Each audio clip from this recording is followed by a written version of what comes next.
Hello my dear friends, and welcome back to another Star Wars news update. So today we have quite a lot to talk about. The news cycle has been rather quiet, so we've been focusing on some other things, but today we have something quite substantial. We're going to be talking about Star Wars movies, and then, 1 year after The Acolyte finished airing, Lucasfilm just doubled down on the Mundi situation. Do you remember those controversies? Well, today there's more. And before you make assumptions about the things I'm gonna say, just like I did when I was covering the show, I've got a different take on this. We're not gonna be talking about his birthday, I'm talking about connections to things he says in The Phantom Menace. But before we get into all of that, I have something of an announcement. Star Wars Meg merch is making a triumphant return. I'm still working on getting the store back up and running, working on some new t-shirt designs, sweater designs, you name it. They are coming soon. I'll have more information in the coming weeks and months. But look at this happy customer. This was from the last wave of merch. This is Star Wars Santa drinking from his mega mug. And look, even the bird cannot resist such a fine drinking concoction. So those will be coming soon. But now, on to the video. So we begin with what I would say is the most unsurprising Star Wars movie update. I've been saying this for months and months. As Lucasfilm is getting ready to start marketing the Mandalorian and Grogu, and with all of the updates for the Sean Levy movie Star Wars Starfighter, the Rey movies being left behind. No word at Star Wars Celebration, and with Kathleen Kennedy promising the movie's fine, it's gonna happen eventually, well now we have this. According to Daniel Richman via sources which are believed to be close to Lucasfilm, the Rey movie's being put on hold. They say it's not being cancelled, but it's no longer priority. And I say good riddance, not because I'm necessarily anti-Rey, but because by comparison, the other two movies are so much better for the Star Wars brand at the moment, bringing the most popular TV show to the big screen, and all around the world, Jon Favreau has been out there marketing it, and showing the same footage from Star Wars Celebration in Japan. In terms of our first public trailer though, my prediction is that's going to be sometime this winter, airing in front of Avatar Fire and Ash. So The Mandalorian and Grogu is done, it's releasing next May, and the May after it is Star Wars Starfighter.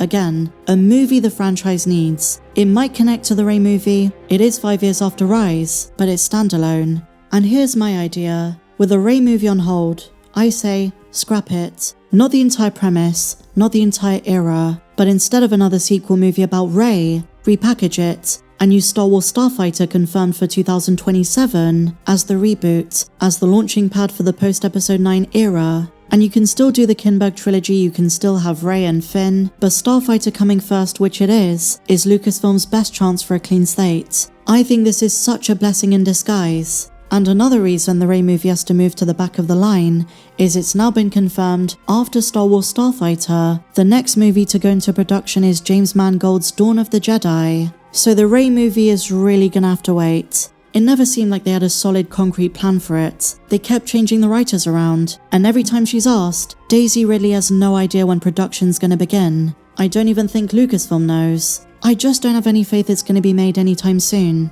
But now my dear friends, on to our next topic. Is Disney trolling us?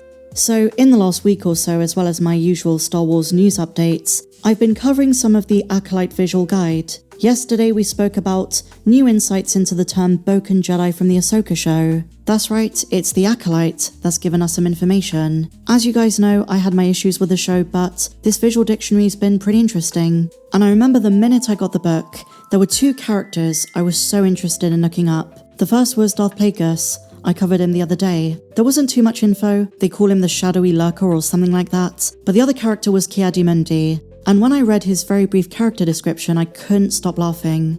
They've doubled down on one of the biggest complaints from the series. That if Mundi was aware of, I guess he didn't know they were Sith, but the actions of May and Chimera, why was he so surprised in The Phantom Menace that the Sith had returned?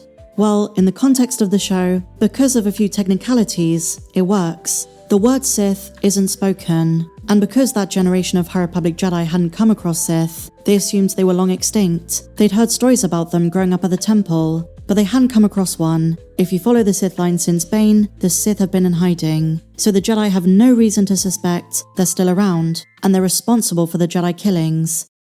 What they do assume about May is that she's from a splinter order of Jedi. That was a more likely threat, and it's the one proposed by the Jedi standing next to Mundi in Episode 4, Theo Holden. She says, could this be the actions of a splinter order?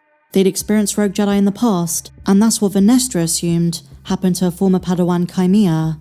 First of all, she thought he was dead, but when she learns he survived, the word rogue comes to mind before the word Sith, the same accusation she levies onto Sol, all part of her cover-up. But fans were upset, because the same Jedi who denies the existence of the Sith is the same one who decades prior had the opportunity to snuff it out, but didn't take the threat seriously. The new visual guide doubles down on this, and they make it worse because it confirms that one of his colleagues in the room thought of the word Sith, but she kept it to herself. I mean, if you want the canon to remain consistent, if you want fans to avoid making this comparison between Mundi's assumptions in The Phantom Menace and then earlier in the timeline in The Acolyte, you try to avoid a detail like this. Here's what the guide says. We'll start with Mundi, and then we'll look at the only Jedi who thought of the word Sith. A newly elevated Jedi Master, Mundi is a Saurian with a binary brain contained in his elongated skull. Mundi is a contemplative master, but with a weakness for jumping to favoured conclusions. And I'm sorry, but that is just a blatant nod to The Phantom Menace. Even if it doesn't technically break canon, even if during this time the Sith were in hiding and in the eyes of the Order were long extinct, it makes Mundi look like an idiot. Maybe he too thought of the word Sith, but didn't want to jeopardize his reputation, because the book mentions that his expertise has been celebrated by the High Council. He was very respected and trusted, even by the likes of Jedi Master Yoda.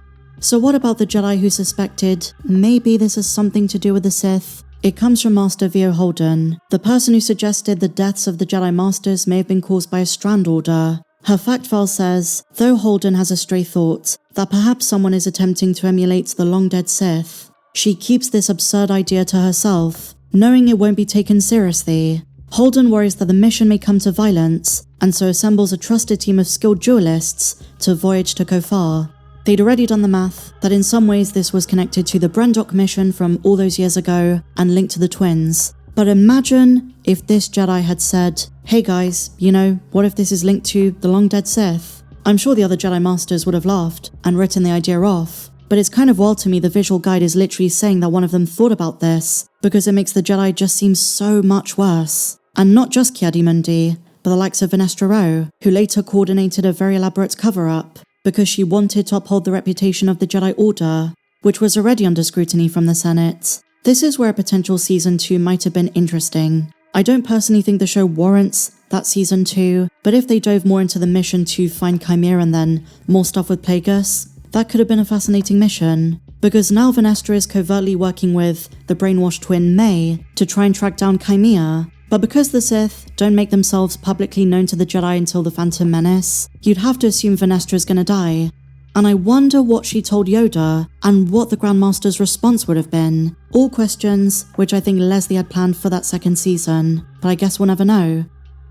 And so now, my dear friends, one final reveal from the visual guides that I really want to address. Lucasfilm have connected Venestra Rose to Andor Season 2, inadvertently of course. They confirmed Venestra's Republic robes, the ones she wears in non-Jedi matters such as diplomatic affairs, are made from Gorman silk. And it's not the only time Gorman has provided to the Jedi of the High Republic. As we learn in Andor Season 2, in that really creepy video of the Ministry of Enlightenment about the Gorman spiders, Gorman twill was the planet's most popular export. Even a century before Andor, Gorman was a part of everyday citizens' lives. And even though Gorman has existed in the expanded universe for over 3 decades, the concept of Gorman silk is far more recent, first appearing in the 2022 High Republic novel Convergence.